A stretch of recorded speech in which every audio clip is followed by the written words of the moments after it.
Hello everyone, I am Nehal Ahmad. Welcome to Adhyayan defence academy. आज हम लोग पढ़ेंगे class 12 physics Maharashtra board chapter number 1 rotational dynamics. Okay, जैसा कि हम लोग जानते हैं कि इस चैप्टर से 3 वीडियोस ऑलरेडी अपलोड हो चुके हैं। जैसे कि हम लोग पिछले लेक्चर्स में हम लोग क्या पढ़े थे कि vertical vertical motion of the string हमने ये पढ़ा था, स्फीयर ऑफ डेथ पढ़ा था, कॉन्वेक्स ओवरब्रिज पढ़ा था। ठीक है, अगर किसी को भी देखना है इस टॉपिक से रिलेटेड तो उसका लिंक डिस्क्रिप्शन बॉक्स में दे दिया गया है, तो वहां से आप लोग देख सकते हैं। तो आज हम लोग पढ़ेंगे एक नया दिन, एक नया टॉपिक के साथ, that is called moment of inertia. ठीक है, मोमेंट ऑफ इनर्शिया पढ़ने से पहले सबसे पहले पढ़ेंगे इनर्शिया क्या होता है। जैसा कि हमने पहले ही लिख के रखा है, inertia is a property of body which does not change it's state itself. इसका मतलब क्या है? इसका मतलब यह है कि इनर्शिया एक बॉडी का कैरेक्टरिस्टिक होता है, एक प्रॉपर्टी होता है जो खुद से अपना स्टेट चेंज नहीं कर सकता है। कहने का मतलब यह है कि अगर कोई बॉडी रुका हुआ है तो रुका रहेगा, अगर कोई बॉडी यूनिफॉर्म मोशन करेगा तो यूनिफॉर्म मोशन ही करता रहेगा जब तक कि कोई एक्सटर्नल फोर्स ना लगे। ठीक है, तो मोमेंट ऑफ इनर्शिया भी वही चीज है, लेकिन थोड़ा सा फर्क है। अब वो फर्क क्या है वो देख लेते हैं। Moment of inertia basically rigid body का कैरेक्टरिस्टिक होता है और प्रॉपर्टी होता है कि वो खुद से वो स्टेट चेंज नहीं कर सकता। अब स्टेट चेंज करने क्या मतलब यहाँ पे कि अगर रिजिड बॉडी रुका हुआ है तो रुका रहेगा, अगर रिजिड बॉडी एंगुलर स्पीड से रोटेट कर रहा है तो एंगुलर स्पीड से रोटेट करता ही रहेगा जब तक कि एक्सटर्नल टॉर्क ना लगे। ठीक है, तो वहां पे क्या था इनर्शिया में, इनर्शिया को हम रिलेट कर रहे थे फोर्स के साथ, यहां पे रिजिड बॉडी को टॉर्क के साथ रिलेट कर रहे हैं। ठीक है ना, अब देखिए, ठीक है, अब देखिए इनर्शिया इनर्शिया और मोमेंट ऑफ इनर्शिया में क्या एक और फर्क है कि इनर्शिया हमारा एक्सिस पे डिपेंड नहीं करता है, लेकिन हमारा मोमेंट ऑफ इनर्शिया एक्सिस पे डिपेंड करता है। ठीक है ना, अब मोमेंट ऑफ इनर्शिया को एक और तरीके से इसको डिफाइन करते हैं, तो उसको मैंने यहां पे लिख लिया है। देखिए क्या होता है, moment of inertia is a product of mass and square of the perpendicular distance from the axis of rotation. इसका मतलब क्या है? इसका मतलब ऐसे समझिए आप, इसका मतलब ये है कि सपोज कीजिए कि this is called axis of rotation ना, यानी अब एक मास है जिसका मास m है और ये एक्सिस ऑफ रोटेशन से, यानी ये जो हम मास है ये ऐसे मूवमेंट कर रहा है। ठीक है ना, तो वो जो एक्सिस ऑफ रोटेशन से वो r डिस्टेंस पे है, और ध्यान देने वाली बात यह है कि r और एक्सिस ऑफ रोटेशन के बीच में एंगल क्या होना चाहिए? 90 डिग्री होना चाहिए। तो वो डेफिनेशन ये कहना चाह रहा है कि I इक्वल टू क्या हो जाएगा? M are square. तो मोमेंट ऑफ इनर्शिया बेसिकली ये एक्सिस पे डिपेंड करता है। ठीक है ना, तो मोमेंट ऑफ इनर्शिया किसी भी बॉडी का अगर मास ज्यादा है तो उसका मोमेंट ऑफ इनर्शिया ज्यादा होगा। अगर कोई मास एक्सिस ऑफ रोटेशन से या एक्सिस से ज्यादा डिस्टेंस पे है तो उसका मोमेंट ऑफ इनर्शिया ज्यादा होगा। समझ में आ रहा है? तो एक क्वेश्चन आता है, जैसे हमें पता है कि एक सॉलिड स्फीयर होता है, एक हॉलो स्फीयर होता है। तो सॉलिड स्फीयर में क्या होता है? सॉलिड स्फीयर में मान लेते हैं कि उसका मास कितना है? m है, और हॉलो स्फीयर का भी मास m है। तो सवाल उठता है कि मोमेंट ऑफ इनर्शिया किसका ज्यादा है? तो मोमेंट ऑफ इनर्शिया देखिए, लेकिन मुझे पता है ये चीज कि दोनों का मास सेम है। तो ये देखिए, उसका जो एक्सिस रोटेशन अगर मान लेते हैं कि हमारा डायमीटर के अलोंग है, तो मास ज्यादा डिस्टेंस किस में डिस्ट्रीब्यूट होगा? कौन सा मास ज्यादा डिस्टेंस तक डिस्ट्रीब्यूशन होगा? तो हमें पता है कि हॉलो स्फीयर का जो मास है वो ज्यादा डिस्टेंस तक डिस्ट्रीब्यूशन होगा, है ना। यानी देखो, कहने का मतलब ये है कि ये हमारा क्या है? ये हमारा हमारा क्या है? सॉलिड स्फीयर है। ठीक है, इसका मास कितना है? m है और रेडियस r है। तो इसका जो मोमेंट ऑफ इनर्शिया होता है वो कितना होता है? सॉलिड स्फीयर का 2/5 mr² होता है। लेकिन अगर हम हॉलो स्फीयर की बात करें जहां पे मास कहां पे है, इसका भी मास m है और रेडियस r है, ठीक है। तो इसका जो मोमेंट ऑफ इनर्शिया होता है डायमीटर एक्सिस के अलोंग, वो कितना होता है 2/3 mr²। ये ऐसा क्यों हो रहा है? इसका होलो स्फीयर का मोमेंट ऑफ इनर्शिया ज्यादा इसलिए है क्योंकि इसका सारा का सारा जो m मास है वो कहां पे है, सरकमफेरेंस में डिस्ट्रीब्यूटेड है, यानी बाहर की तरफ डिस्ट्रीब्यूटेड है। लेकिन यहां पे क्या है, कुछ सरकमफेरेंस में भी है और कुछ अंदर भी है, इसलिए इसका मोमेंट ऑफ इनर्शिया इसके रेस्पेक्ट में थोड़ा सा कम हो जाता है। इसलिए moment of inertia hollow sphere का ज्यादा होता है as compare to solid sphere. तो इससे ये समझ में आ रहा है कि अगर हमारा एक्सिस ऑफ रोटेशन से अगर मास ज्यादा डिस्टेंस तक डिस्ट्रीब्यूशन होगा उसका, तो उसका मोमेंट ऑफ इनर्शिया ज्यादा होगा, और जिसका ज्यादा मास होगा उसका भी मोमेंट ऑफ इनर्शिया ज्यादा होगा। समझ में आ रहा है? चलिए आगे बढ़ते हैं। क्लियर? ओके, तो इसको हम डिलीट कर देते हैं। ओके ओके, तो हमें ये समझ में आ गया कि I equal to m are square होता है।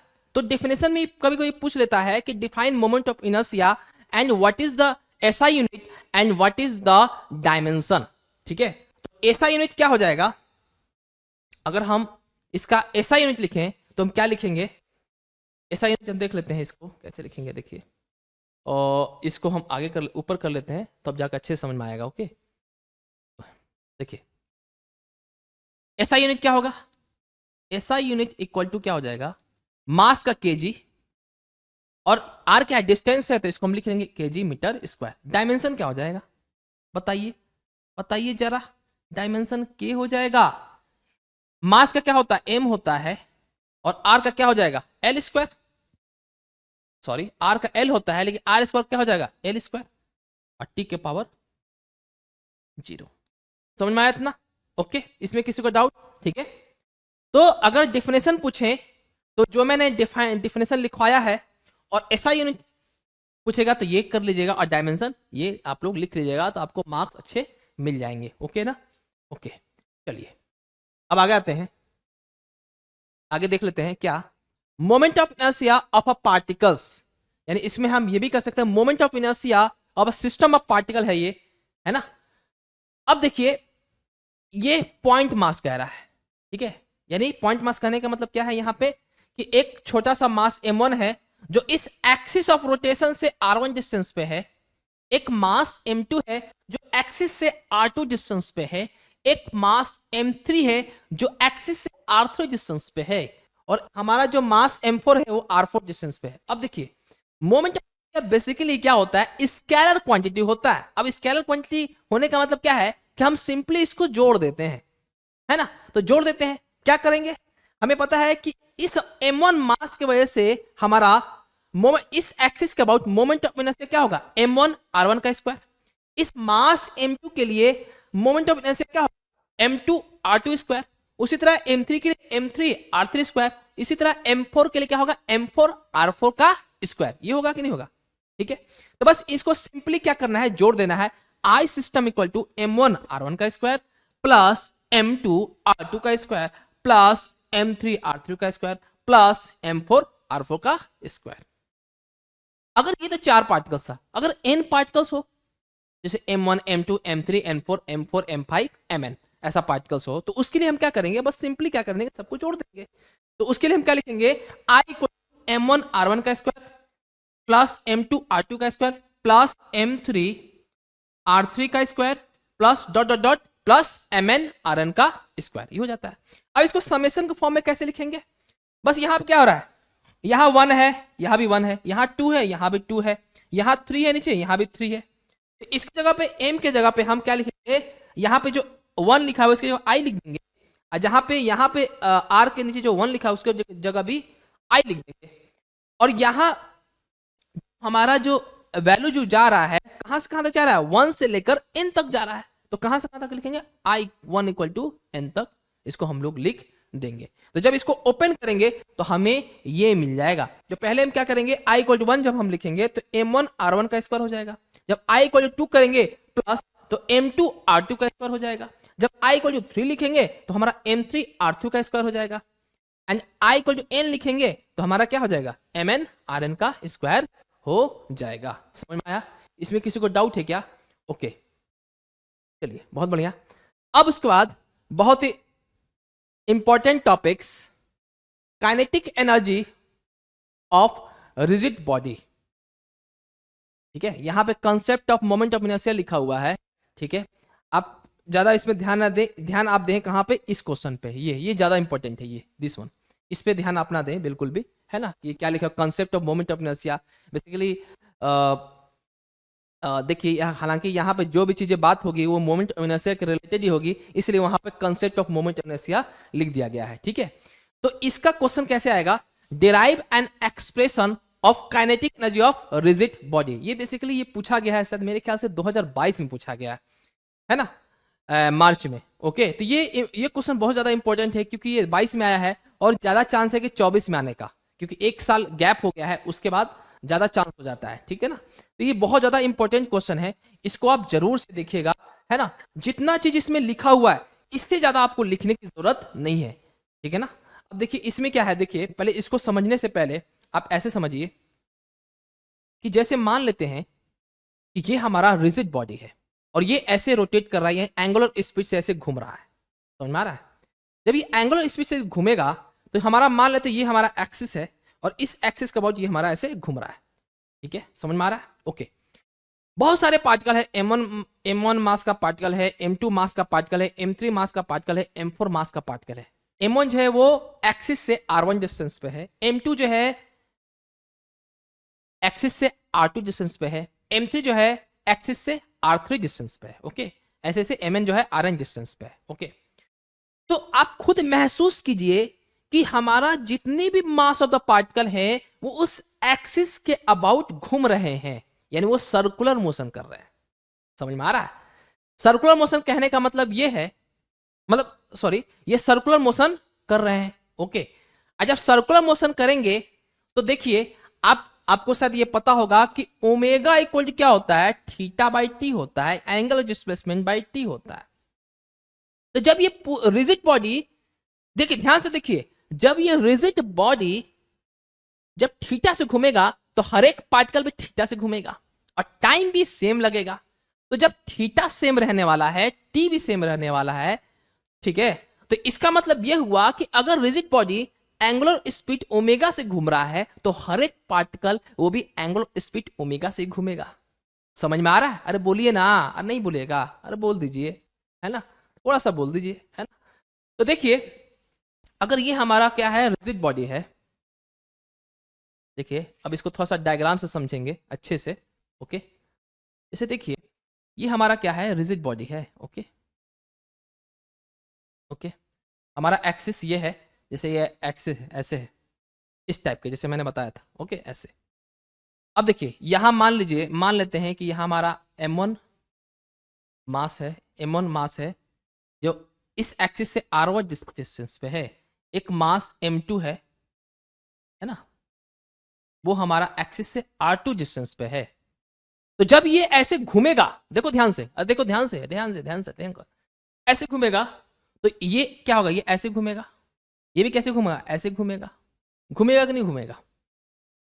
तो जब ये ऐसे घूमेगा तो वेलोसिटी किधर होगा, इस ऐसे होगा वेलोसिटी, इसका हम v2 मान लेते हैं m2 की जगह पे, और इधर वेलोसिटी क्या होगा, v1 होगा। जब ये घूमेगा तो वेलोसिटी होगा ना, तो चूंकि एंगुलर स्पीड तो सारे पार्टिकल का सेम है, ठीक है ना, लेकिन क्या वेलोसिटी सेम होगा क्या। आपने पढ़ा होगा सर्कुलर मोशन में, जब कोई सर्कुलर मोशन करता है, अगर यहाँ ये r हमारा रेडियस है, ये हमारा क्या है, ये हमारा अगर वेलोसिटी है, ठीक है, तो v इक्वल टू क्या होता है, r ओमेगा होता है, ये तो पता है आपको। ठीक है, तो ओमेगा तो खैर हर एक पार्टिकल का सेम है, लेकिन r जो है वो डिफरेंट है, क्योंकि डिफरेंट मास जो है, जैसे मास m1 है वो r1 डिस्टेंस पे है, जो मास m2 है वो r2 डिस्टेंस पे है। तो इसका मतलब ये हुआ कि इसके पास डिफरेंट वेलोसिटी होगा, डिफरेंट लीनियर वेलोसिटी होगा। ठीक है ना, समझ में आ रहा है। और इससे हमें यह समझ में आ रहा है कि हर एक पार्टिकल का अपना अलग अलग काइनेटिक एनर्जी होगा, कि काइनेटिक एनर्जी क्या होता है, 1/2 mv² होता है। क्योंकि v अलग है सारे पार्टिकल्स का, क्योंकि डिस्टेंस अलग होने की वजह से एक्सिस ऑफ रोटेशन से, तो काइनेटिक एनर्जी अगर अलग है, वेलोसिटी अलग है, तो इसका मतलब हर एक पार्टिकल का काइनेटिक एनर्जी भी अलग होगा। ठीक है ना। अब मैं क्या करूंगा, काइनेटिक एनर्जी भी क्या होता है, एक स्केलर क्वांटिटी होता है। तो सारे पार्टिकल का अगर मैं काइनेटिक एनर्जी जोड़ देता हूं तो पूरे सिस्टम का काइनेटिक एनर्जी आ जाएगा, है ना। तो उसी को हम आगे लिखा गया है। देखिए क्या लिखा गया है, पहले इसको अब देख लेते हैं कि जैसे हमारा ये R1, ये M1 मास है, वो R1 डिस्टेंस पे ऐसे है, ठीक है। इस रोटेशन से R1 डिस्टेंस पे है, तो ये ऐसे घूम रहा है। अगर हम M2 मास की बात करें, ये M2 मास है, ठीक है, और ये R2 डिस्टेंस पे है एक्सिस ऑफ रोटेशन से, तो ये ऐसे घूम रहा है। और इसका वेलोसिटी क्या है, V2 है, और इसका वेलोसिटी क्या था, M1 का V1 था। इसी तरह M3 का भी हम कर सकते हैं। तो क्या लिखा हुआ है, let us consider the rigid mass having mass capital M and it consists of n number of small particles and their masses are m1 m2 m3 mn respectively। इसका मतलब क्या है कि एक रिजिड मास है जिसका टोटल मास कितना है, कैपिटल M है, और इस टोटल मतलब इस रिजिड बॉडी में n नंबर ऑफ पार्टिकल्स है। सारे पार्टिकल जो है का जो मास है वो m1 है, m2 है, m3 है, m4 है। यानी कहने का मतलब क्या है कि अगर मैं m1 plus m2 plus M3 अगर मैं सबको जोड़ दूं तो कितना आ जाएगा, टोटल मास कैपिटल M आ जाएगा, ठीक है ना। ओके, तो यही चीज यहां पे लिखा गया है। ओके, आगे बढ़ते हैं। अब जैसे कि मैंने बताया कि अगर मुझे रिजिड बॉडी का काइनेटिक एनर्जी निकालना है तो उसके लिए क्या करेंगे, हम इंडिविजुअल सारे मास का काइनेटिक एनर्जी निकाल देते हैं। तो क्या होगा, kinetic energy of first particle plus kinetic energy of second particle plus kinetic energy of third particle equal to kinetic energy of n particles. Okay, इतना समझ में आ रहा है। तो इसको कैसे लिखते हैं, फर्स्ट पार्टिकल लिखेंगे 1/2 m1 v1 का स्क्वायर प्लस 1/2 m2 v2 का स्क्वायर प्लस 1/2 m3 v3 का square and dot dot dot 1/2 mn vn का स्क्वायर। इतना समझ में आ गया। अब देखिए हम यहाँ क्या करेंगे, यूज करेंगे v equal to r omega होता है। अब डिफरेंट पार्टिकल्स के लिए r डिफरेंट है, ठीक है ना। तो क्या हो जाएगा, अगर वेलोसिटी v1 के लिए क्या हो जाएगा, v1 equal to r1 omega हो जाएगा, ठीक है ना। जैसे मैंने यहां पे लिखा है, जैसे काइनेटिक फर्स्ट पार्टिकल के क्या होगा, 1/2 m1 v1 का स्क्वायर इक्वल टू क्या लिख सकते हैं, 1/2 m1 v1 का स्क्वायर क्या लिख देंगे, r1 का स्क्वायर ओमेगा का स्क्वायर। उसी तरह काइनेटिक एनर्जी 2 क्या लिखेंगे, 1/2 m2 v2 का स्क्वायर, तो उसको हम क्या लिख सकते हैं आगे, 1/2 m2 r2 का स्क्वायर ओमेगा स्क्वायर। उसी तरह kinetic energy of n particle का क्या हो जाएगा, 1/2 mn rn का स्क्वायर ओमेगा का स्क्वायर, ऐसे लिख देंगे। तो वही चीज यहां पे लिखा गया है, क्या लिखा गया है, ठीक है, देखिए ध्यान से। ओके, तो क्या लिखेंगे, देखिए 1/2 m1 v1 की जगह क्या हो जाएगा हमारा, v1 की जगह पे हम लिखे हैं यहाँ पे r1 ओमेगा, तो क्या हो जाएगा r1 स्क्वायर ओमेगा का स्क्वायर, ओमेगा 1 नहीं है, ओमेगा का स्क्वायर है।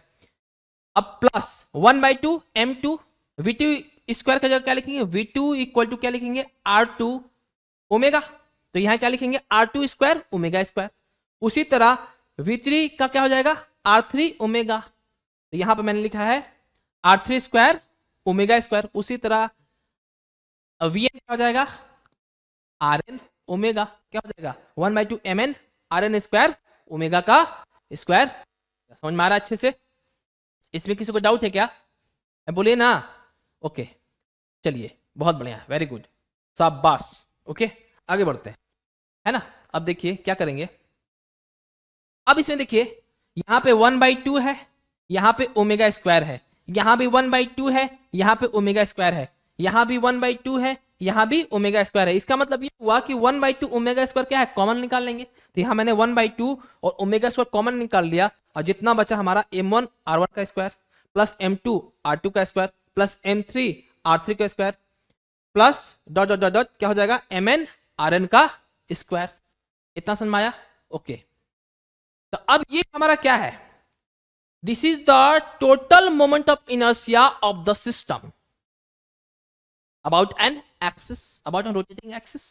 ओके ना, तुम क्या लिख सकते हैं, इसके जगह पर आई लिख देंगे तो क्या हो जाएगा 1/2 आई ओमेगा का स्क्वायर, 1/2 आई ओमेगा का स्क्वायर। ओके, अब जैसे आपने पढ़ा था अभी, जैसे काइनेटिक एनर्जी, जैसे कोई एक मास m है, इसका वेलोसिटी v है, तो लीनियर काइनेटिक एनर्जी क्या होता है?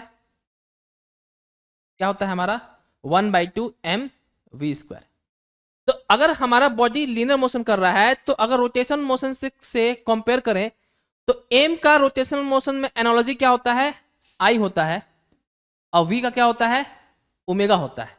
तो इसलिए यहां पे क्या हो जाएगा? 1/2 I ओमेगा² हो जाएगा। अगर जो कोई अगर भूल जाता है कि यार kinetic energy of rotating body क्या होता है, 1/2 I ओमेगा² होता है, ठीक है, तो ये ऐसे याद कर सकते हो, 1/2 mv² से तुम कोरिलेट कर सकते हो। ओके ना, आगे बढ़ते हैं। ठीक है, पहले इसको हम डिलीट कर देते हैं, अच्छा नहीं लग रहा है, देखने में खूबसूरत नहीं लग रहा है।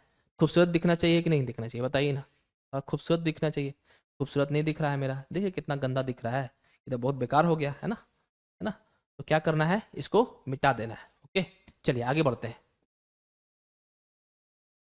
ओके, इतना समझ में आ गया? ये भी भी हो ही गया, ये भी हो ही गया, है ना, ये सब हो गया, सारा चीज हो गया। हाँ, अब फॉर रिजिड बॉडी कंटिन्यूअस मास, यहां देखिए। ओके, ये अब देखिए डिस्क्रीट मास क्या होता है, हमको पता है। डिस्क्रीट मास कहने का मतलब है कि हमारा पार्टिकल जो है कुछ यहाँ पे है, कुछ यहाँ पे है, कुछ यहाँ पे है, कुछ यहाँ पे है, कुछ यहाँ पे है ना। तो इसको क्या बोलेंगे? डिस्क्रीट मास बोलेंगे। क्या बोलेंगे? डिस्क्रीट।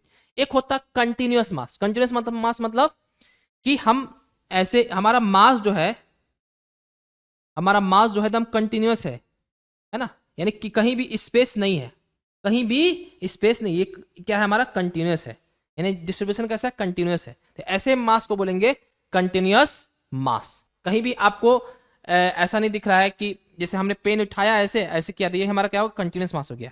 यानी पेन जब तक नहीं उठा तो हमारा, अगर हम पेन चल रहा है तो हम कह सकते हैं कि हमारा कैसा मास है? कंटिन्यूअस मास है। ठीक है, जैसे हमारा इसको देख लेते हैं, जैसे ये हमारा है, इसमें मास कैसा है? कंटिन्यूअस है पूरा।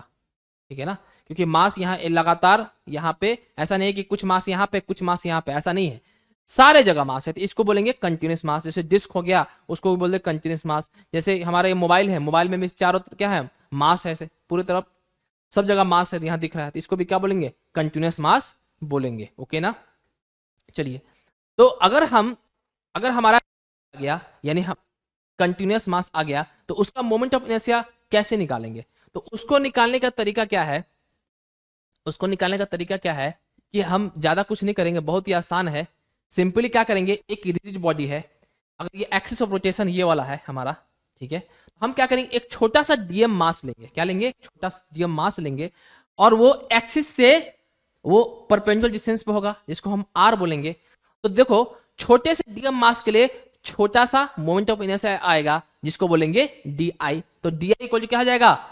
डी आई इक्वल टू क्या हो जाएगा? डीएम आर स्क्वायर हो जाएगा। तो डीएम क्या है हमारा? Dm is an elementary mass inside the rigid body. तो इसको डीएम मास को एलिमेंट्री पार्टिकल बोलते हैं या एलिमेंट्री मास बोलते हैं। डी आई क्या है? Moment of inertia of an elementary mass dm, जैसा कि मैंने अभी बताया। आर क्या होता है? Distance of dm from the axis. ठीक है ना, समझ में आ रहा है? अब ये देखो, अब ये डी आई है इक्वल टू क्या है? डीएम हमारा आर स्क्वायर है। अगर दोनों तरफ मैं इंटीग्रेट करता हूं तो हम क्या करते हैं कि इस टोटल छोटे छोटे डी आई को अगर हम उसको जोड़ेंगे तो हमें क्या मिलेगा? आई मिलेगा। तो आई इक्वल टू बेसिकली क्या हो जाएगा? इंटीग्रेशन डीएम आर स्क्वायर, ये फॉर्मूला हो जाता है। ठीक है ना, जैसा कि यहां पे लिखा गया है। ठीक है, I equal to integration dm r square. समझ में आ रहा है अच्छे से? इसमें किसी को डाउट है क्या? चलिए आगे बढ़ते हैं। सब पढ़ाया जाएगा, ऐसा नहीं कि इसको मैं छोड़ रहा हूं, सारा चीज टॉपिक पढ़ रहा हूं, लेकिन line to line by line पढ़ रहा हूं। ठीक है ना, इसको लाइन से लाइन बताया जा रहा है कि हाँ कोई चीज उसका लिंक टूटे नहीं। ठीक है ना, ऐसे बताया जा रहा है। ओके, तो अब आएंगे, पढ़ेंगे next heading, distribution of mass. इन मास को हम लोग तीन तरीके से मास को डिस्ट्रीब्यूट किया गया है। अब तीन तरीका क्या है? तीन तरीका क्या है? वो है एक हमारा, मास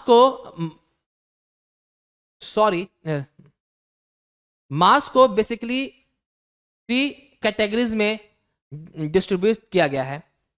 एक तो सबसे पहला है हमारा लीनियर मास डेंसिटी, दूसरा है सरफेस मास डेंसिटी, एंड तीसरा है वॉल्यूम मास डेंसिटी। ठीक है ना, तो अब लीनियर मास डेंसिटी क्या होता है उसको थोड़ा सा देख लेते हैं एक बार, है ना। लीनियर मास डेंसिटी क्या होता है, देखो।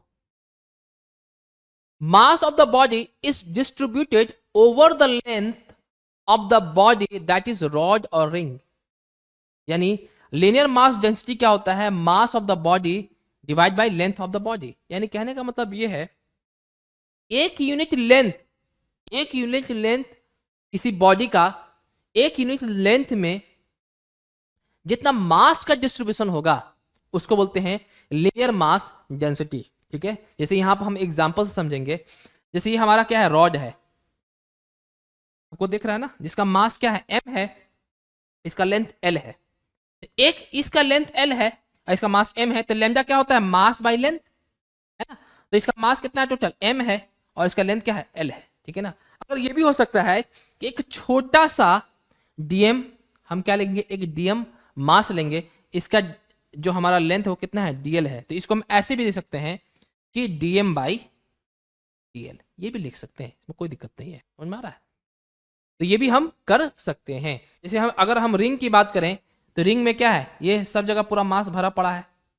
ठीक है, तो अगर इसका टोटल मास m है, इसका रेडियस r है, तो ये हमारा क्या हो जाएगा, लेंथ ऑफ द रिंग क्या होगा, सरकमफेरेंस निकाल लेंगे। सरकमफेरेंस ऑफ द रिंग क्या होगा, सरकमफेरेंस ऑफ द सर्कल आपको पता है क्या होता है, 2 पाई आर होता है। तो लैम्डा क्या होता है, m बाई 2 पाई आर हो जाता है। ठीक है ना। अगला है, अगला कैटेगरी है सरफेस मास डेंसिटी। क्या होता है, सरफेस मास डेंसिटी। अब सरफेस मास डेंसिटी को हम सिग्मा से भी रिप्रेजेंट करते हैं। अब ये जो मास का जो डिस्ट्रीब्यूशन होगा वो सरफेस एरिया पे होगा। अब सरफेस एरिया किसका किसका होता है, हॉलो स्फीयर और किसका होता है, हॉलो सिलेंडर, और किसका होता है। ठीक है, तो हॉलो सिलेंडर, हॉलो स्फीयर, और किसको हम बता सकते हैं, सर्कुलर डिस्क हो गया, रेक्टेंगुलर डिस्क हो गया, स्क्वायर डिस्क हो गया। तो इस पे जो मास का जो डिस्ट्रीब्यूशन होता है वो कैसे होता है, सरफेस पे होता है। और जो लीनियर मास डेंसिटी होता है वो किस पे होता है, लेंथ पे होता है। समझ में आ रहा है। तो सरफेस मास डेंसिटी क्या होगा हमारा, मास पर यूनिट सरफेस एरिया। कहने का मतलब है कि एक यूनिट एरिया में कितना मास डिस्ट्रीब्यूशन होगा उसको बोलते हैं सरफेस मास डेंसिटी। इसका यूनिट क्या होगा, केजी पर मीटर स्क्वायर। ठीक है ना। अगर हम सर्कुलर डिस्क का सरफेस मास डेंसिटी निकालना चाहें तो हमें पता है कि सर्कुलर डिस्क मतलब क्या, कि एक क्या है, हमारा जो मास का जो डिस्ट्रीब्यूशन है वो पूरे सरफेस एरिया पे डिस्ट्रीब्यूट हो गया है। तो सिग्मा इक्वल क्या हो जाएगा, m by pi r square, क्योंकि what is the area of circular disc, pi r square. उसी तरह ये देखिए यहाँ पे थोड़ा सा, ये बेसिकली ये रेक्टेंगुलर डिस्क नहीं है, ये हमारा क्या है, स्क्वायर डिस्क है। क्या है हमारा, स्क्वायर डिस्क है। तो स्क्वायर डिस्क क्या हो जाएगा, हमें पता है कि स्क्वायर का चारों साइड बराबर होता है, तो एरिया क्या हो जाएगा, ए स्क्वायर हो जाएगा। अगर स्क्वायर डिस्क का अगर इसका मास m है तो क्या लिखेंगे, m बाई ए स्क्वायर हो जाएगा। ठीक है ना। ओके, अगर हम उसी को अगर हम बात करें रेक्टेंगुलर डिस्क का तो हम क्या लिख सकते हैं, अगर इसका मास रेक्टेंगुलर डिस्क का m है और इसका अगर लेंथ a है, इसका ब्रेथ b है, तो what is the surface density of rectangular disc, तो क्या हो जाएगा, m by a into b. Area of rectangular disc क्या होता है, a इंटू बी होता है, लेंथ इंटू ब्रेथ होता है। तो हम ये लिख सकते हैं। ठीक है, आसान आसान है ना। चलिए अब हम आगे पढ़ते हैं तीसरा कैटेगरी, वॉल्यूम मास डेंसिटी। क्या पढ़ेंगे, वॉल्यूम मास डेंसिटी। ठीक है, ओके। अब होलोस्फीयर का भी देख सकते हैं वहां पे। ठीक है, volume mass, okay. Mass is distributed over the volume of the body. यानी मास का जो डिस्ट्रीब्यूशन पूरे वॉल्यूम, बॉडी के वॉल्यूम में होता है। ठीक है ना, पूरा वॉल्यूम में डिस्ट्रीब्यूट होता है मास। ठीक है, तो उसको हम लोग वॉल्यूम मास डेंसिटी बोलते हैं। बेसिकली वॉल्यूम मास डेंसिटी करने का क्या मतलब है कि मास बाय वॉल्यूम, यानी एक यूनिट वॉल्यूम में कितना मास होगा उसी को बोलेंगे वॉल्यूम मास डेंसिटी। इसका यूनिट क्या होगा, केजी पर मीटर क्यूब। अगर इसका डायमेंशन निकालना रहेगा तो कैसे निकालेंगे, इसका डायमेंशन कैसे निकालेंगे, m l के पावर -3 t के पावर 0। ठीक है, आगे बढ़ते हैं। सॉलिड स्फीयर का क्या हो जाएगा हमारा volume mass density, rho upon m upon 4/3 pi r cube. Solid sphere का वॉल्यूम क्या होता है? 4/3 पाई आर क्यू होता है। तो नीचे हम 4/3 पाई आर क्यू लिख दिया और ऊपर क्या टोटल मास लिख दिया। उसी तरह सॉलिड सिलेंडर क्या हो जाएगा? m by pi r square l हो जाता है। ठीक है ना? ओके, ये हो गया। ओके, अब आगे बढ़ते हैं। What is the moment of inertia of uniform ring about an axis which passes through the center and perpendicular to the plane। ठीक है, ये देखिए, तो हमें क्या निकालना है? Moment of inertia of uniform ring निकालना है। हमें क्या करना है? Consider a uniform ring of radius r and mass m। एक एक रिंग है, एक यूनिफॉर्म रिंग है। यूनिफॉर्म रिंग कहने का मतलब है कि जो मास का जो डिस्ट्रीब्यूशन हो रहा है वो यूनिफॉर्मली हो रहा है। कहीं ऐसा नहीं है कि एंड पॉइंट पे ज्यादा है, मिड पॉइंट पे मास कम है, ऐसा नहीं होना चाहिए। सब जगह यूनिफॉर्मली डिस्ट्रीब्यूट होना चाहिए। इसका मतलब क्या है? यूनिफॉर्म वो मास है। ओके ना? और उसका जो रेडियस है, उस रिंग का जो रेडियस है आर है और उसका मास एम है। रिंग किसको बोलेंगे? जैसे लेडीज जो चूड़ी पहनती है उसको बोलते हैं रिंग बोल सकते हैं, या जो जेंट्स काड़ा जो पहनते हैं उसको हम रिंग बोल सकते हैं। ओके ना? तो हमें पता है कि रिंग में ही क्या होता है, पूरा जो जो सर्कल जो बना रहता है उस वहीं पे मास होता है, बीच में मास बिल्कुल भी नहीं होता है। आपको अच्छे से पता है। ठीक है ना? We have to calculate the moment of inertia of the ring about an axis passing through centre and perpendicular to the plane of ring. ये क्या है? ये प्लेन है ना? तो किसके अबाउट मोमेंट ऑफ इनर्शिया निकालना है? इसके अबाउट, इस प्लेन के परपेंडिकुलर निकालना है। इस प्लेन के क्या निकालना है? परपेंडिकुलर निकालना है। ठीक है ना? तो हम करेंगे क्या कि हम क्या करेंगे कि एक छोटा सा क्या करेंगे? एक छोटा सा डीएम मास मान लेंगे जो आर डिस्टेंस पे होगा, कैपिटल आर डिस्टेंस। तो अभी हम पता है कि सारा का सारा जो मास है वो कहां पर डिस्ट्रीब्यूट है? सरकमफेरेंस ऑफ द सर्कल पर डिस्ट्रीब्यूट है, यहां पे। ठीक है ना? है कि नहीं?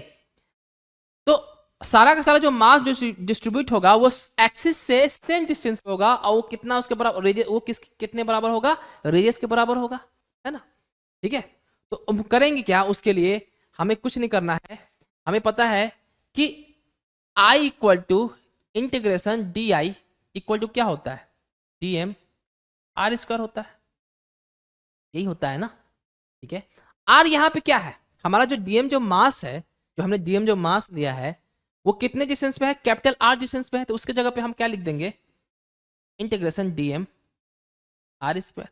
अब ये आर स्क्वायर तो कांस्टेंट है ना, तो इसको बाहर कर देंगे, आर स्क्वायर इंटीग्रेशन डीएम। इसका मतलब इंटीग्रेशन ऑफ डीएम करने का मतलब है समीशन होता है। तो हम क्या करेंगे? इस सब डीएम डीएम डीएम, यही पूरा डीएम, ये सब डीएम डीएम जब जोड़ेंगे तो कितना आ जाएगा? टोटल मास कैपिटल एम आ जाएगा। तो इसको हम ऐसे लिख सकते हैं, आर स्क्वायर एम, यानी हो जाएगा एम आर स्क्वायर। यानी क्या हो जाएगा? What is the moment of inertia of the ring which are passes through the centre and perpendicular to the plane? What is the value of moment of inertia? That is m are square, where m is the mass of the ring and r is the radius of the ring. Okay, समझ में आया? Okay, अब पढ़ेंगे हम लोग अगला moment of inertia of a disc. Okay, आगे देखते हैं। समझ में आ गया अच्छे से? में किसी को डाउट है? ओके,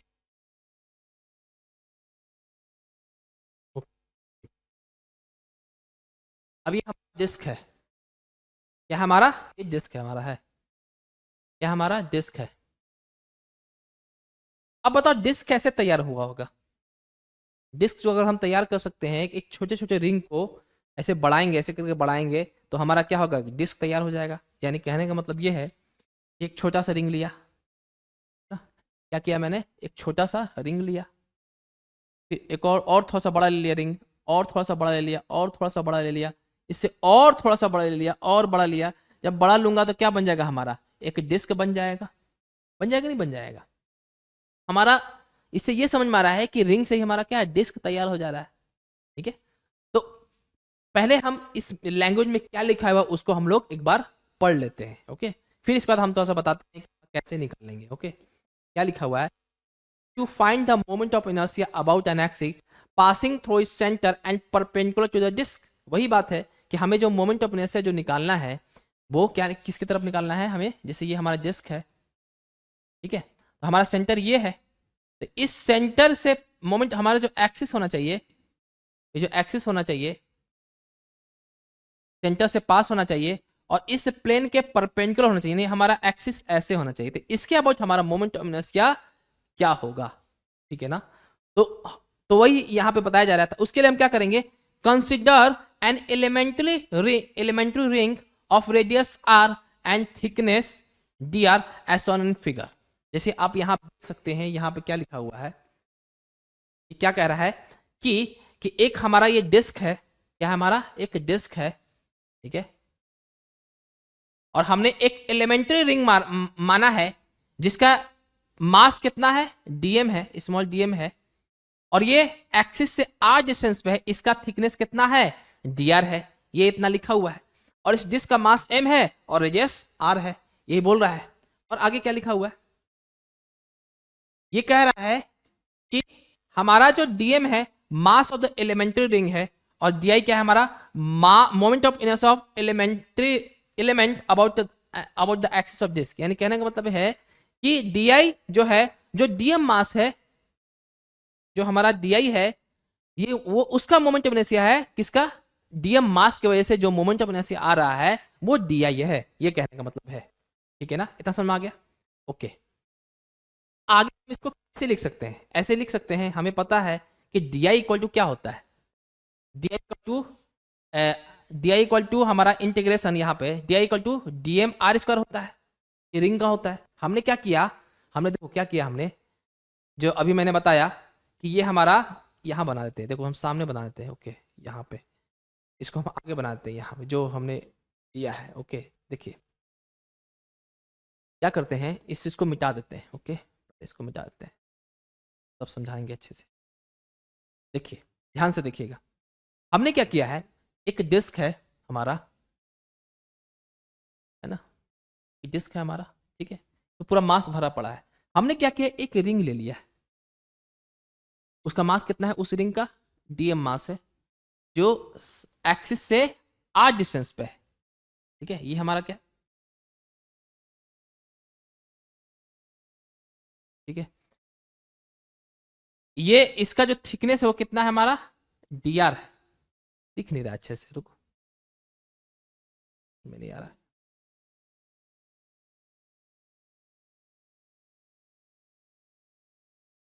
ठीक है, अब देखिए यहाँ पे, ओके ओके, हम क्या करेंगे, एक डिस्क लेंगे, ठीक है, एक डिस्क लेंगे, हम क्या करेंगे, एक एक एलिमेंट्री रिंग यहाँ मानेंगे, ओके, क्या मानेंगे, एलिमेंट्री रिंग मानेंगे, ओके, देखो ध्यान से देखो, ये क्या है हमारा, एलिमेंट्री रिंग, ओके, जो यहाँ से एक्सिस रोटेशन से कितना डिस्टेंस पे है, आर डिस्टेंस पे है, ओके, इसका थिकनेस कितना है, डी आर है, इसका थिकनेस कितना है, डी आर है, और इसका जो मास है वो कितना है, डीएम है, तो ये वहां पे कह रहा है, ठीक है ना, ओके, तो आई हमारा क्या हो जाएगा, आई हमारा क्या हो जाएगा, इंटीग्रेशन डीएम आर स्क्वायर हो जाएगा, तो वही हमने लिखा है, डीएम आर स्क्वायर हो गया, ठीक है ना। अब ये बताओ, अब ये बताओ, तुम ये लिख सकते हो सिग्मा इक्वल टू क्या होता है, mass by surface area, area मान लो इस चीज को।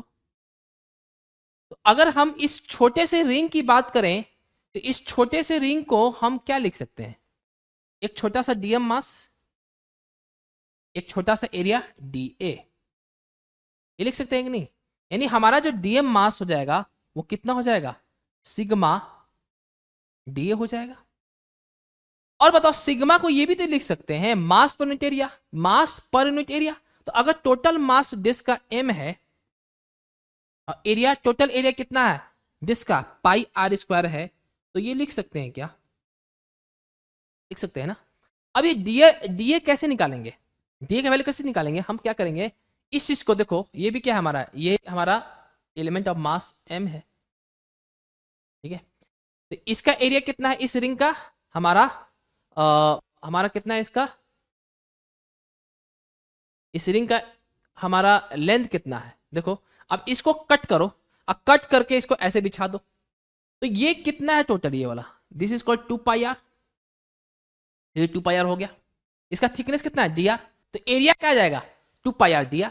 तो यहां पे हम क्या लिख सकते हैं इसकी जगह पे m by pi r square into 2 pi r dr, इतना हो सकता है कि नहीं, m by pi r square 2 pi r dr, capital m है, ठीक है, जहां स्मॉल लिखा हुआ कैपिटल एम होगा, ओके ठीक है।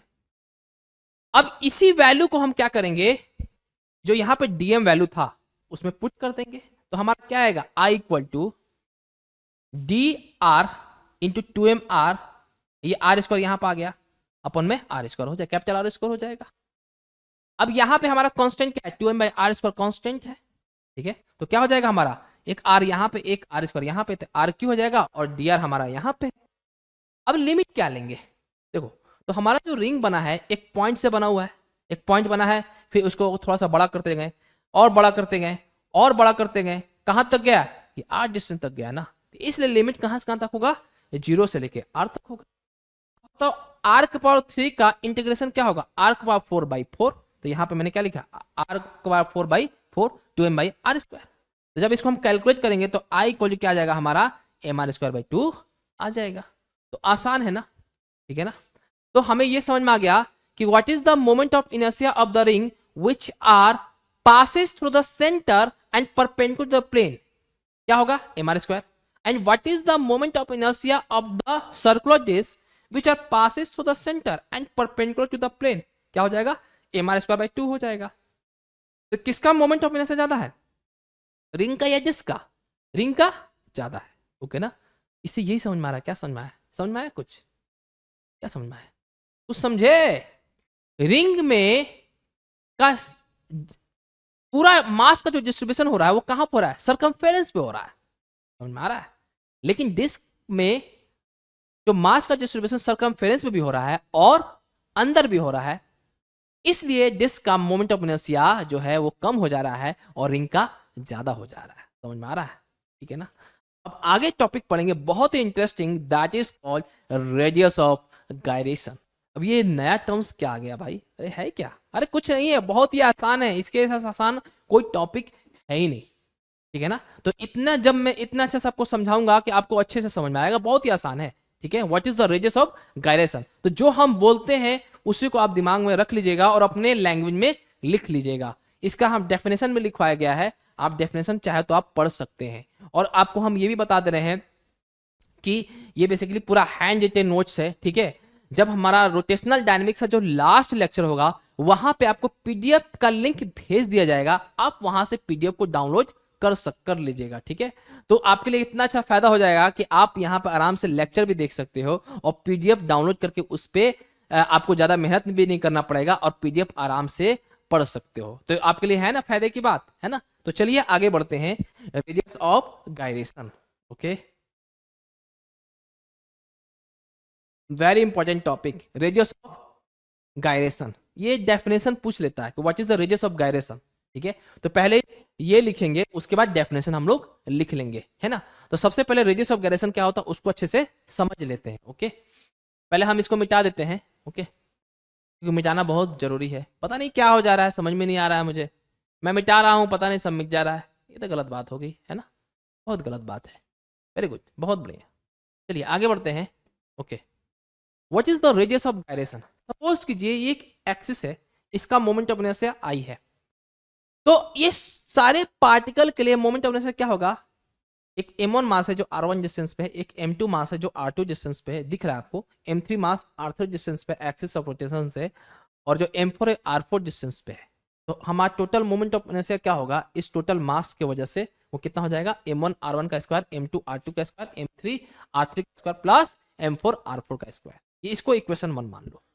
अब मैं क्या करूंगा, अब ये जितना भी ये मास दिख रहा है m1 m2 m3 m4, इसको मैं उठाऊंगा और उठाकर बिना मोमेंट ऑफ इनर्शिया चेंज किए हुए इसको किसी डिस्टेंस तक रख दूंगा।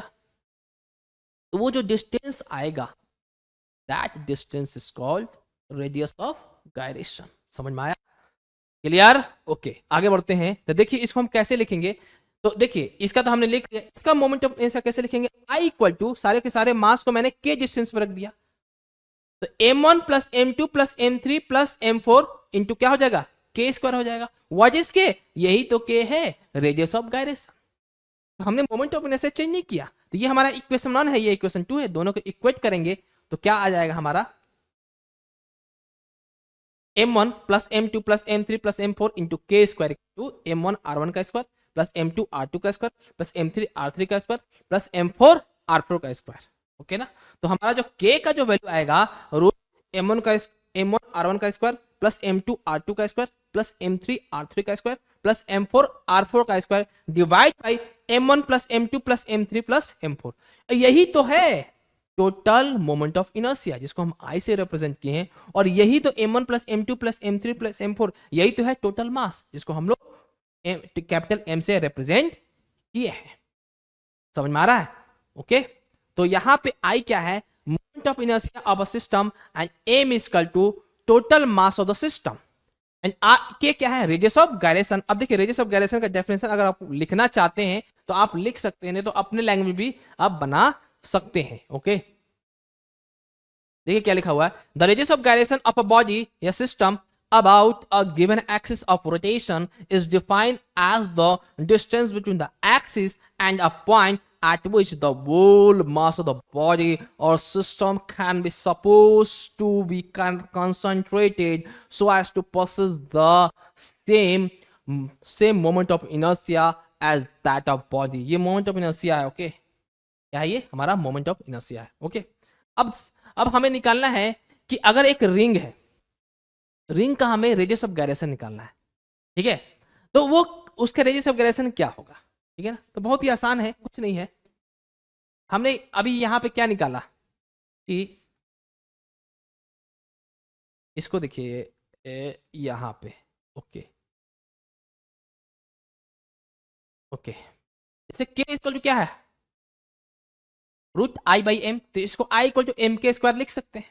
ठीक है, i क्या है, ये अगर हम मोमेंट ऑफ इनर्शिया रिंग का निकालना चाहते हैं कि what is the radius of gyration, देखिए रिंग का ऐसा नहीं है कि रिंग वो कौन सा मोमेंट ऑफ इनर्शिया लेंगे, यहाँ पे हम कौन सा लेंगे, अभी जो हम यहाँ पे जो निकाले हैं ये किसके अबाउट निकाले हैं, कि ऐसा एक्सिस जो सेंटर से पास करता हो और प्लेन के परपेंडिकुलर हो, ठीक है ना, तब जाके हम ये वाला जो हमने निकाला है वो इसका वैल्यू हो जाएगा। ठीक है ना।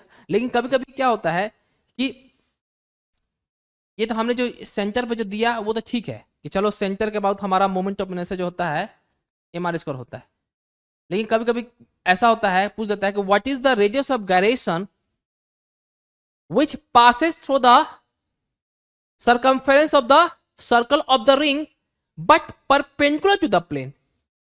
ठीक है, तो यहां पे ऐसे पूछ देता है ऐसे करके, ये वाला इस पॉइंट पे, ये वाला ये जो दिख रहा है ना, इस पॉइंट के बाद पूछा तुम्हारा रेडियस ऑफ गायरेशन क्या हो जाएगा। तो इसका मोमेंट, इस पॉइंट के बाद हमें मोमेंट ऑफ इनर्शिया निकालना पड़ेगा और उसको इक्वल टू क्या करना पड़ेगा, एम के स्क्वायर कर देना होगा, तब हमारा के का वैल्यू आ जाएगा। तो different different moment of inertia का डिफरेंट डिफरेंट के का वैल्यू होता है। ठीक है ना। तो यहां पे हम जो बात कर रहे हैं I equal to m are square, वो मोमेंट ऑफ इनर्शिया है जो सेंटर से पास करे और हमारा प्लेन के परपेंडिकुलर हो, तो वो हमारा आई इक्वल टू क्या, एम आर स्क्वायर हो जाएगा, इक्वल टू क्या हो जाएगा, एम के स्क्वायर हो जाएगा, तो के इक्वल टू क्या हो जाएगा, आर आ जाएगा। यानी इसका मतलब ये हुआ कि सारा का सारा जो मास जो कंसंट्रेट होगा वो आर डिस्टेंस पे कंसंट्रेट हो जाएगा। अगर टोटल रिंग को अगर हम उठाकर टोटल मास को हम रखें तो कितना रख सकते हैं, आर डिस्टेंस पे रख सकते हैं। इसी तरह हमारा डिस्क का क्या हो जाएगा, हमारा m are square by two equal to क्या हो जाएगा, एम के स्क्वायर, तो k equal to r by root two, यानी डिस्क का कहां पर हो जाएगा हमारा के का वैल्यू, वो यहां पे कहीं होगा, कितना हो जाएगा, आर बाई रूट। ओके ना। उसी तरह अगर होलो स्फीयर का निकालते हैं तो आई क्या, होलो स्फीयर अबाउट डायमीट्रल एक्सिस, तो इसको आप याद कर लीजिए कि मोमेंट ऑफ इनर्शिया जो है होलो स्फीयर में डायमीटर के अलोंग क्या होगा। ठीक है ना, तो क्या होगा 2/3 एम आर स्क्वायर। ओके, तो हमारा जो रेडियस ऑफ गायरेशन जो होगा 2/3 m are square equal to m k square, k equal to root 2/3 r. उसी तरह हम क्या निकाल सकते हैं, हम सोलो स्फीयर का भी निकाल सकते हैं। ठीक है, क्या होगा, I equal to 2/5 m are square, तो हम ऐसे लिख सकते हैं आई इक्वल टू क्या है हमारा, एम के स्क्वायर आई की जगह क्या लिखेंगे 2/5 mr²।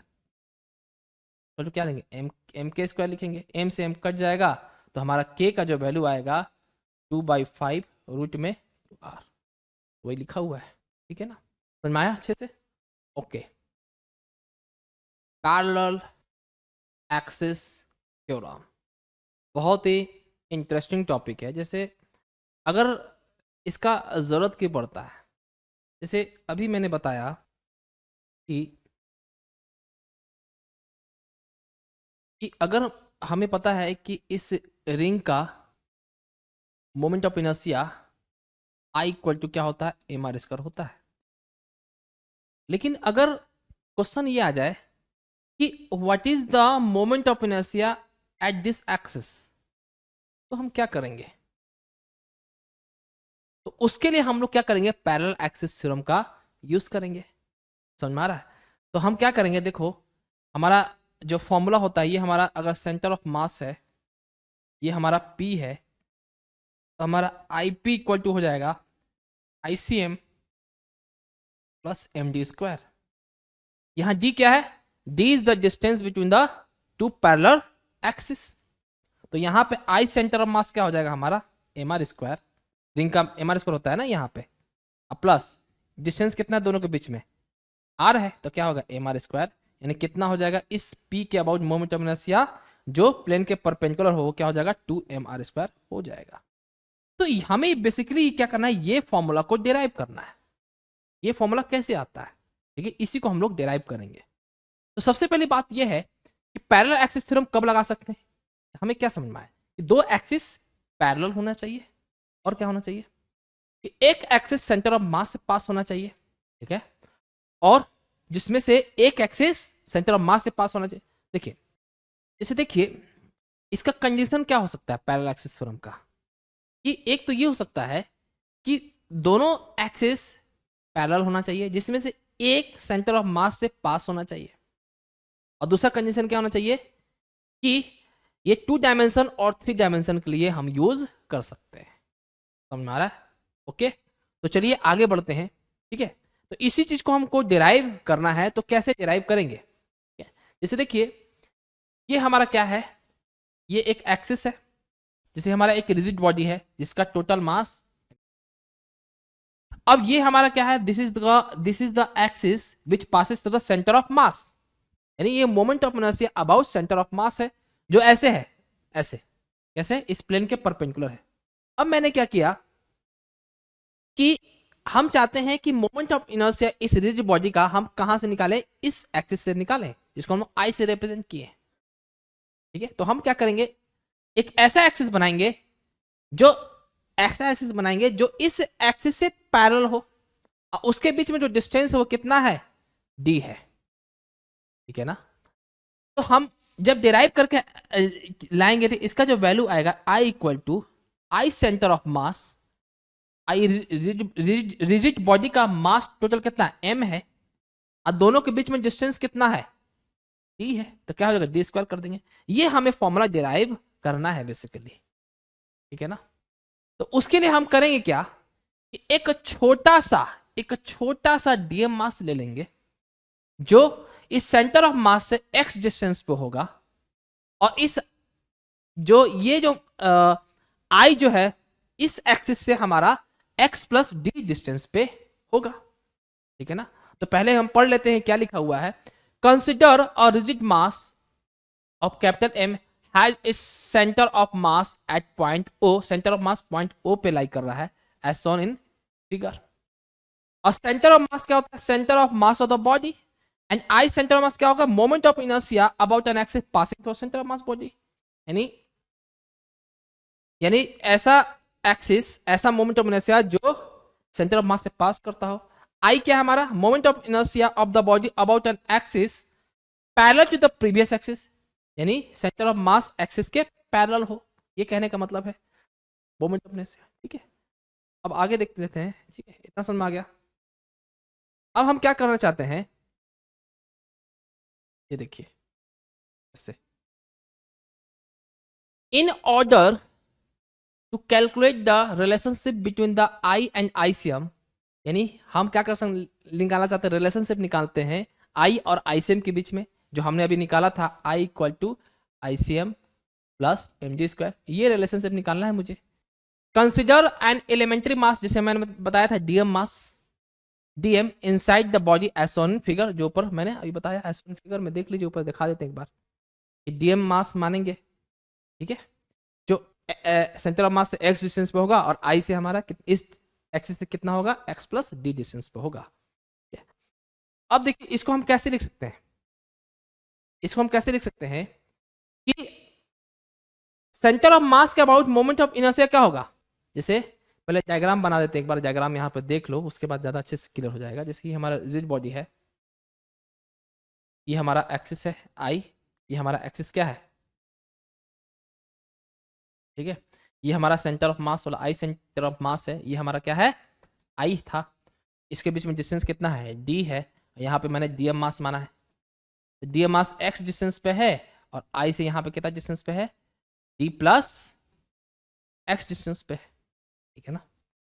तो आई सेंटर ऑफ मास क्या हो जाएगा, इंटीग्रेशन, यानी ऐसे लिख सकते हैं क्या, डी आई सेंटर ऑफ मास, इसको ऐसे लिख सकते हैं ना इस चीज को। अगर हम इस डीएम मास की वजह से अगर हमारा मोमेंट ऑफ इनर्शिया आएगा तो वो कितना आएगा, डीएम कितना आएगा, हम डी आई सेंटर ऑफ मास की वजह से कितना आएगा, डी एम एक्स स्क्वायर आ जाएगा, ये आएगा ना ये चीज, छोटे से डीएम के लिए डी आई सेंटर ऑफ मास हो जाएगा, छोटा सा moment of inertia centre of मास के अबाउट ये आएगा, दोनों तरफ इंटीग्रेट करेंगे तो ये हमारा क्या हो जाएगा, ये आई हो जाएगा, तो वही लिखा हुआ यहाँ पे आई इक्वल टू क्या हो जाएगा हमारा एक्स स्क्वायर डीएम, ठीक है, यहाँ कैपिटल एम है, ठीक है, वही लिखा गया है। हम चाहते हैं कि इस एक्सिस के अबाउट लिखेंगे तो उसी तरह हम क्या लिख सकते हैं कि डीएम एक्स प्लस डी का होल स्क्वायर, तो क्या लिखेंगे, इंटीग्रेशन एक्स प्लस डी का होल स्क्वायर हम लिख सकते हैं। अब इसी को आगे बढ़ाते हैं, जब इसको हम जब आगे बढ़ाएंगे तो क्या होगा, ए प्लस बी का होल स्क्वायर क्या होता है, a square plus b square plus 2ab, ठीक है, तो क्या हो जाएगा x square plus d square plus 2xd into dm. अब इसको अलग अलग कर दो तो क्या होगा, x square dm d square integration dm plus 2d x dm, ठीक है ना।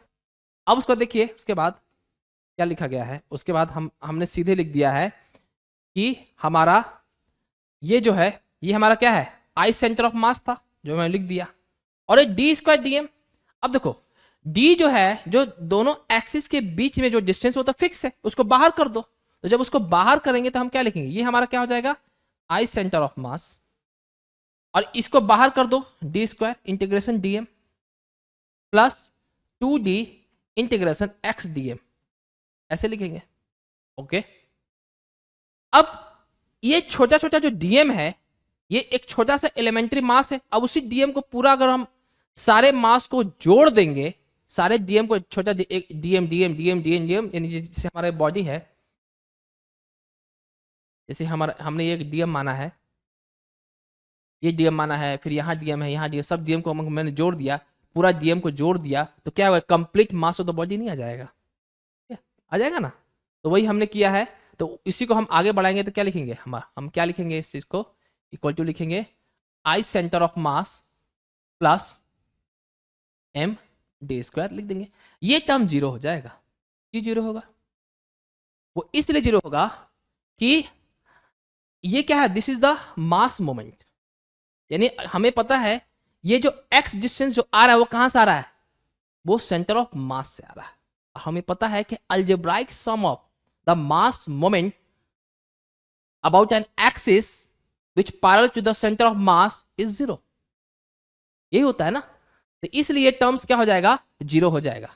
यानी कहने का मतलब क्या है पता है, कहने का मतलब ये है कि जैसे ये हमारा सेंटर ऑफ मास है, ठीक है, तो अगर यहाँ पे मास m1 है, इस मास m1 है, यहाँ मास m2 है, ऐसा समझो, देखो कि अगर यहाँ पे मास m1 है, यहाँ पे मास m2 है, और ये हमारा x1 डिस्टेंस है, ये हमारा x2 डिस्टेंस पे है, ठीक है, ये हमारा सेंटर ऑफ मास है, क्या है, सेंटर ऑफ मास है।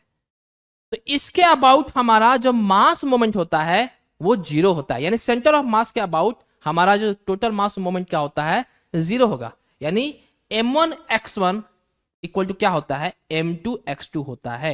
यानी कहने का मतलब ये हुआ कि अगर आप इस डायग्राम को देखेंगे, इस डायग्राम को देखें कि अगर इस सेंटर ऑफ मास की बात हम करेंगे तो जितना मास इस तरफ है उतना मास, हालांकि इस डायग्राम से ज्यादा नहीं समझ में आ रहा है, लेकिन फिर भी मान लीजिए कि इस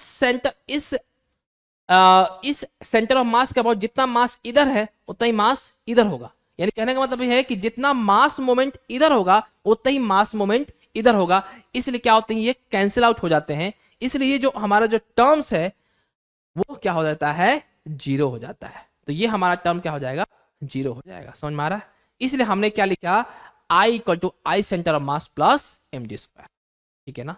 यहाँ पे मोमेंट ऑफ इनर्शिया के बारे में पूछेगा, पैरेलल एक्सिस थ्योरम क्या होता है, तो वो डिफिनेशन आप लिख सकते हो जो हमने बताया कि the moment of inertia of a body about an axis is equal to the sum of moment of inertia about an axis passing through its center of mass and the product of mass of the object with the square of the distance between the two parallel axes.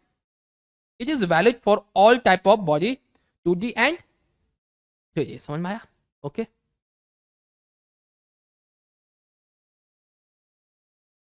अब perpendicular axis theorem, ये भी इसका derivation आ जाता है। Parallel axis theorem, perpendicular axis theorem, ये पिछले साल मतलब आज से 3-4 साल पहले इसको पूछा गया है। ठीक है ना? आप देख सकते हैं ये कब पूछा है, लेकिन पूछा जरूर है। अब बहुत ही इंपॉर्टेंट क्वेश्चन है। ओके ना?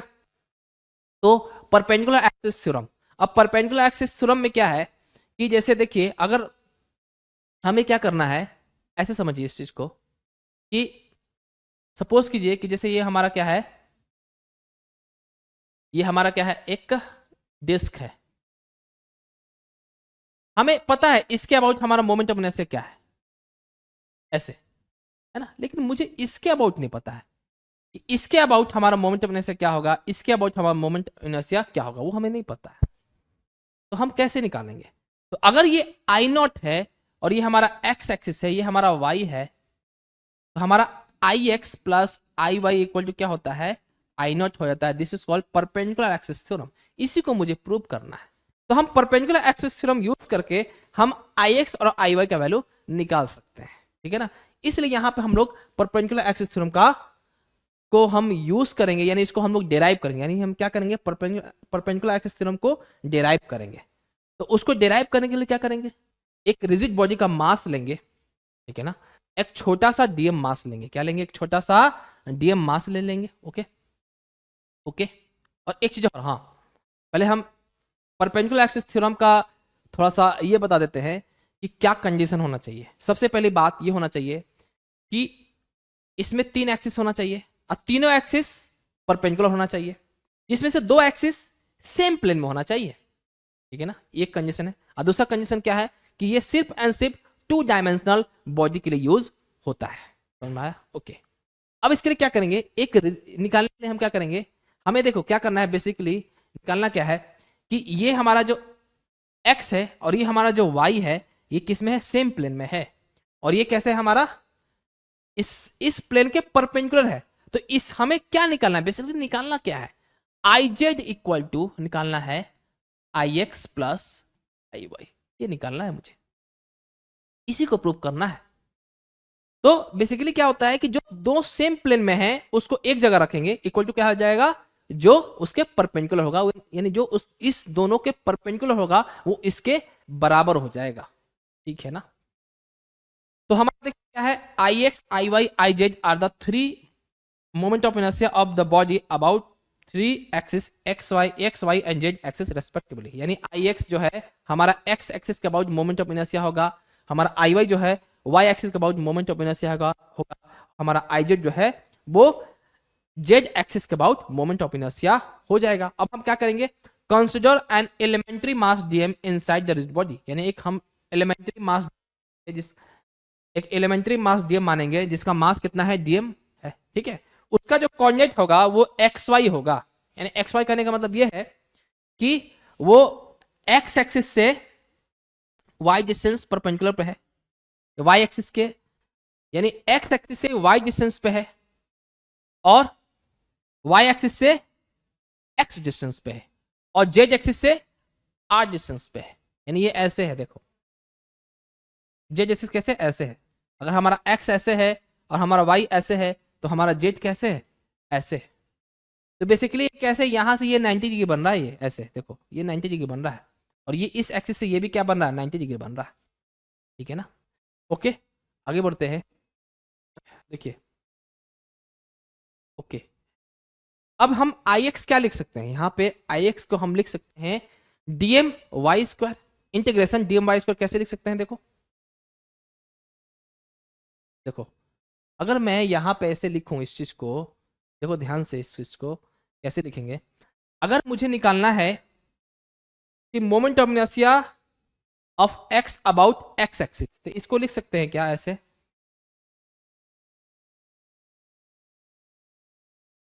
इस डीएम मास की वजह से एक्स एक्सिस के अबाउट, एक्स एक्सिस के अबाउट मोमेंट ऑफ इनर्शिया क्या होगा, तो कैसे लिखेंगे, डी आई एक्स ऐसे लिखेंगे, इक्वल टू क्या हो जाएगा हमारा, इंटीग्रेशन छोटा सा मास डीएम, और ये कितना डिस्टेंस पे है, वाई डिस्टेंस पे है ना, तो क्या लिखेंगे, वाई स्क्वायर हो जाएगा। ये होगा कि नहीं होगा, अरे बोलिए ना। अब अब इसके बाद ये, सॉरी, इसको भी इंटीग्रेशन लगाएंगे। अब इसको हम ऐसे लिख सकते हैं क्या, आई एक्स, बोलो, लिख सकते हैं ना। ओके, उसी तरह हमें क्या करना है कि इस वाई एक्सिस के अबाउट इस डीएम मास की वजह से कितना मोमेंट ऑफ इनर्शिया होगा, तो इसको ऐसे लिखेंगे, integration d I y equal to integration dm x square लिखेंगे। देखो ध्यान से, ये क्या है, कितना डिस्टेंस पे, डीएम एक्स डिस्टेंस पे है ना, वो परपेंडिकुलर है ना, तो हमारा, और जेड एक्सिस के अबाउट क्या होगा, इसको हम कैसे लिख सकते हैं, देखो, ओ सॉरी, इस डी आई वाई को कैसे लिख सकते हैं, ऐसे लिख सकते हैं। अब जेड एक्सिस के अबाउट कैसे लिखेंगे, देखो ये ऐसे, और ये परपेंडिकुलर डिस्टेंस पे है ना इससे, देखो ये जो डीएम मास जो है, ये जो आर डिस्टेंस यहां से, वो तो परपेंडिकुलर डिस्टेंस पे है, तो इसको हम ऐसे लिख सकते हैं, I z equal to d I z equal to क्या लिख सकते हैं, डी एम आर स्क्वायर लिख सकते हैं। ये लिख सकते हैं, नहीं लिख सकते हैं, तो यही चीज हमने यहाँ पे लिखा हुआ है नीचे, क्या लिखा हुआ है कि I x d m y square, I y d m x square, और I z equal to d m are square हम लिखे हैं, है ना। अब यहाँ पे आप देखो, यहाँ पे कि हमारा जो आर है वो क्या हो जाएगा, यहाँ पे x square plus y square हो जाएगा, तो आर स्क्वायर क्या हो जाएगा हमारा, r square equal to x square plus y square हो जाएगा। इसको हम आगे लिखते हैं, देखो यहाँ पे देखो, okay.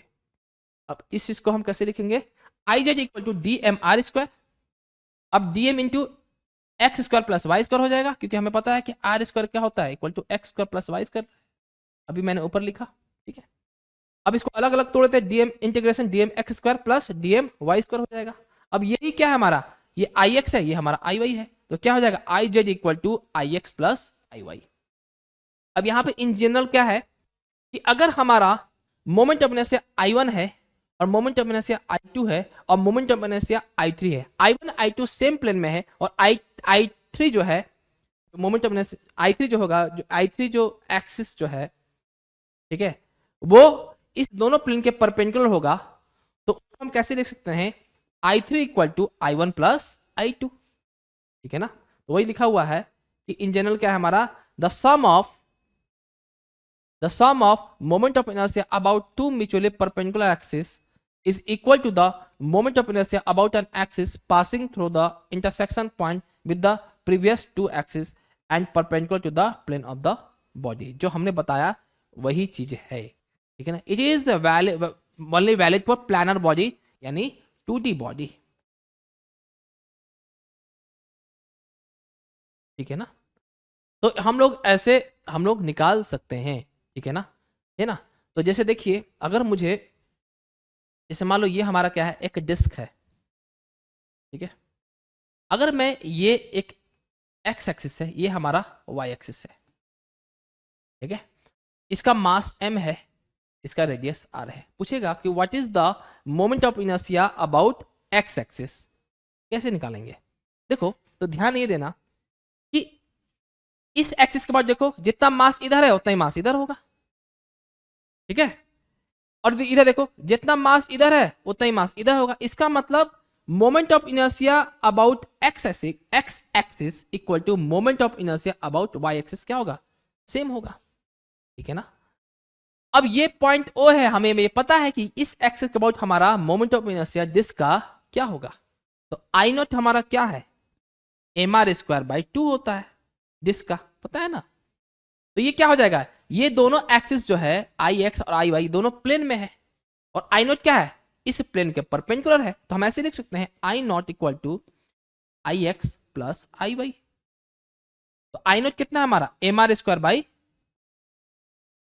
2 equal to I x, और आई एक्स क्या है, आई वाई भी क्या है, वो भी आई एक्स ही है, दोनों बराबर है। तो हम आई एक्स क्या लिख सकते हैं, एम आर स्क्वायर बाई 4 लिख सकते हैं कि नहीं, लिख सकते हैं।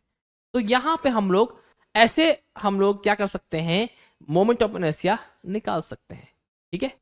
तो हम ये कहना चाह रहे हैं कि आप लोग अच्छे से पढ़ाई लिखाई कीजिए, क्योंकि बोर्ड आपका बहुत ही नजदीक आ गया है। आपका धीरे धीरे करके आपका एग्जाम होने तक, एग्जाम होने से पहले पहले तक आपका पूरा का पूरा जो लेक्चर्स है 12th बोर्ड का उसको कंप्लीट करा दिया जाएगा। और आई होप और इसका जो पीडीएफ है उसका लास्ट लेक्चर में अपलोड कर दिया जाएगा।